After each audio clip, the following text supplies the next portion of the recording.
लोकसभा चुनाव के लिए बीजेपी ने 184 उम्मीदवारों की पहली लिस्ट जारी कर दी है।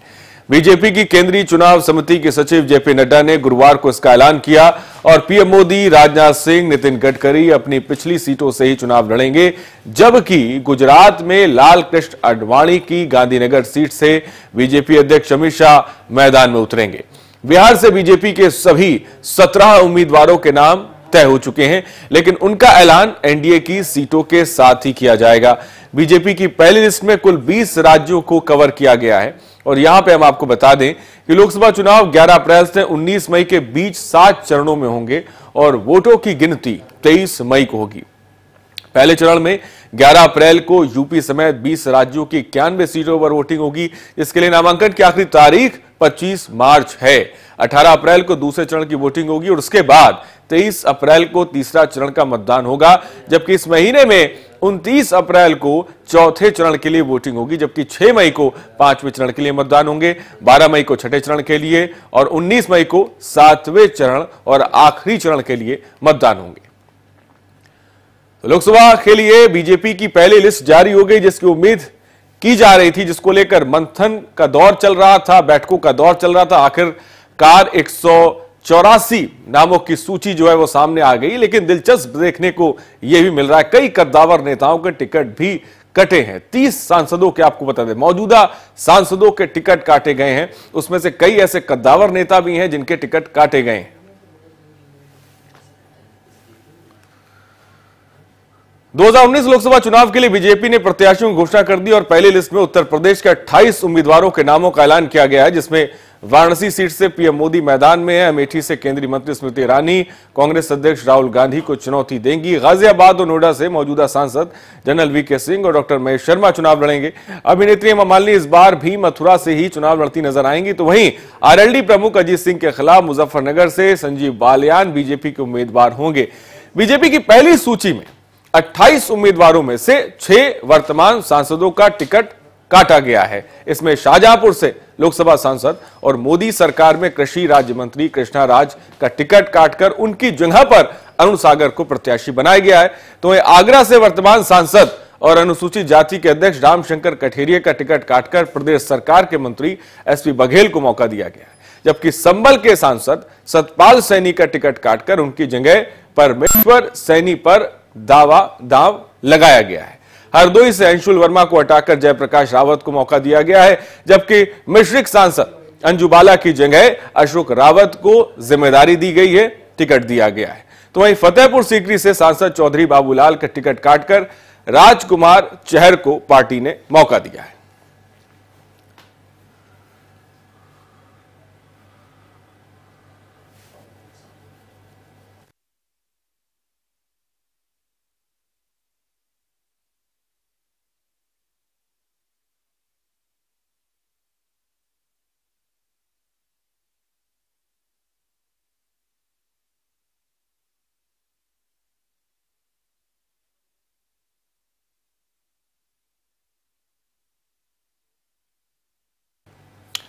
तो 184 नामों की लिस्ट जारी हो गई है। काफी मंथन के बाद और काफी चिंतन के बाद कुछ नाम सामने आ गए। उस नाम आने के बाद हलचल भी जबरदस्त देखने को मिल रही है। और भावेश जी इस वक्त हमारे साथ फोन लाइन पे जुड़ गए हैं, उनसे हमारा संपर्क नहीं हो पा रहा। भावेश जी, आप 184 उम्मीदवारों की लिस्ट, किस तरह से इस लिस्ट को देखते हैं, क्या तस्वीर उभर कर सामने आती है, जानना चाहेंगे आप। आरिस, आज जो कल होली के दिन भारतीय जनता पार्टी ने जो सूची जारी की है, उसको इस रूप में समझा जा सकता है कि 2019 में भारतीय जनता पार्टी की चुनावी राजनीति किस तरह से चलेगी और 2019 के बाद की राजनीति भारतीय जनता पार्टी की क्या होगी, इसको समझने के लिए ये सूची जो है बहुत कुछ अपने आप में बयान करती है। आप देख रहे हैं कि इस सूची में आडवाणी नहीं है। ठीक है, आडवाणी 91 ईयर्स के हो गए थे और ये माना भी जा रहा था कि उनका जो है जो सक्रिय राजनीति से उनकी विदाई हो सकती है, एक स्वाभाविक था।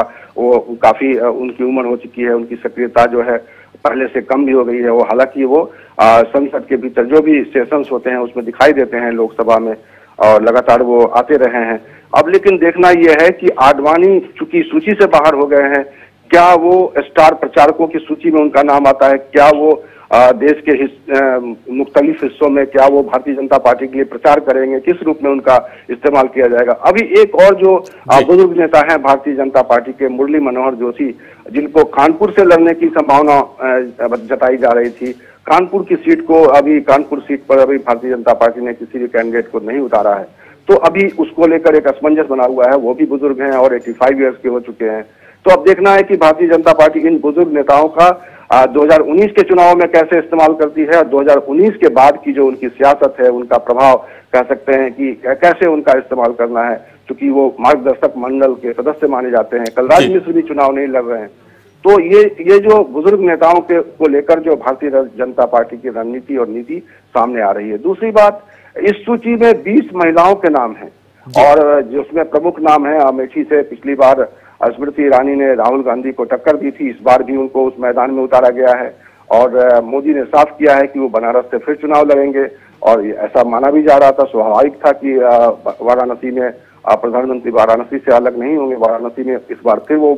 और इसके अलग एक और जो तस्वीर उभरी है कि देखा जाए कि पहले दौर में जिन सीटों पर चुनाव होना था उनमें माना यह जा रहा था कि कुछ कैंडिडेट बदले जाएंगे क्योंकि उनका अपने क्षेत्र से कनेक्शन कुछ कम था या उनको क्षेत्र में उनसे शिकायतें थी आम लोगों को, वोटरों को, कार्यकर्ताओं को। लेकिन भारतीय जनता पार्टी ने उन्हीं कैंडिडेट्स को उतारकर ये साफ कर दिया है कि वो उन्हीं के सहारे आगे भी नैया पार कराना चाहते हैं। मोदी का नाम रहेगा और उनका काम रहेगा।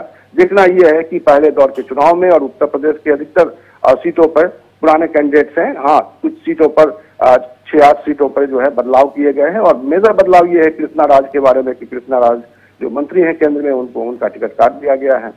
और ऐसे ही अब देखना है कि भारतीय जनता पार्टी की राजनीति और इन नामों के साथ भारतीय जनता पार्टी कैसे आगे बढ़ती है। जी, एक और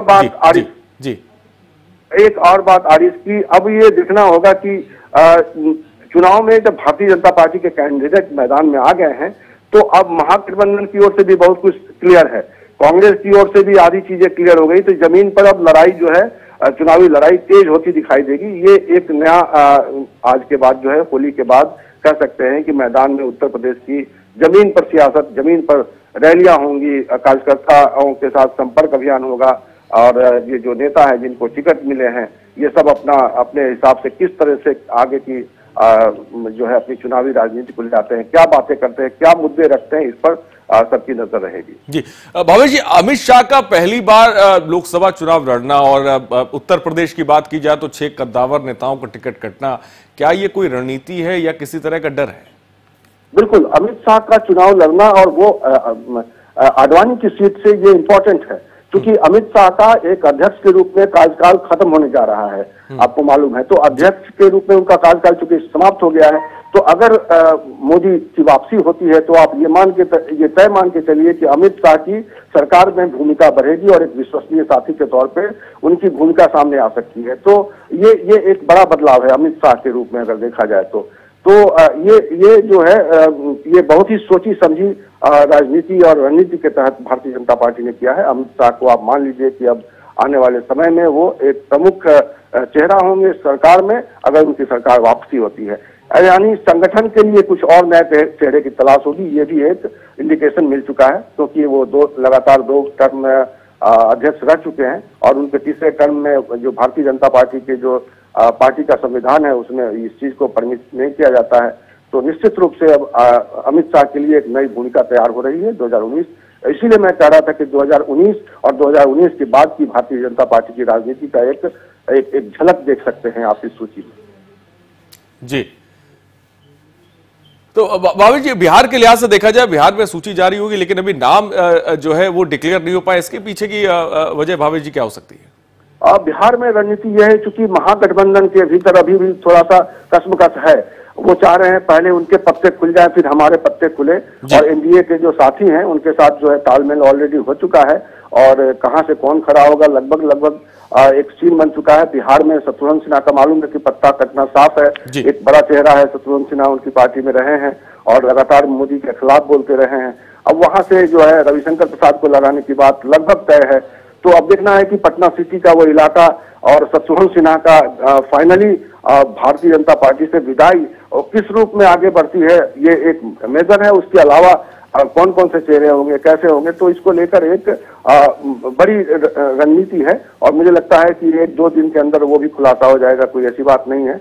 और मुझे लगता है कि महागठबंधन के की ओर से क्लैरिटी आने का इंतजार किया जा रहा है। जी, बहुत बहुत शुक्रिया भावेश जी हमसे जुड़ने के लिए और तमाम जानकारी देने के लिए। तो बीजेपी ने 184 उम्मीदवारों के नामों का ऐलान कर दिया है लोकसभा चुनाव के लिए। बीजेपी की पहली लिस्ट जारी हो गई है।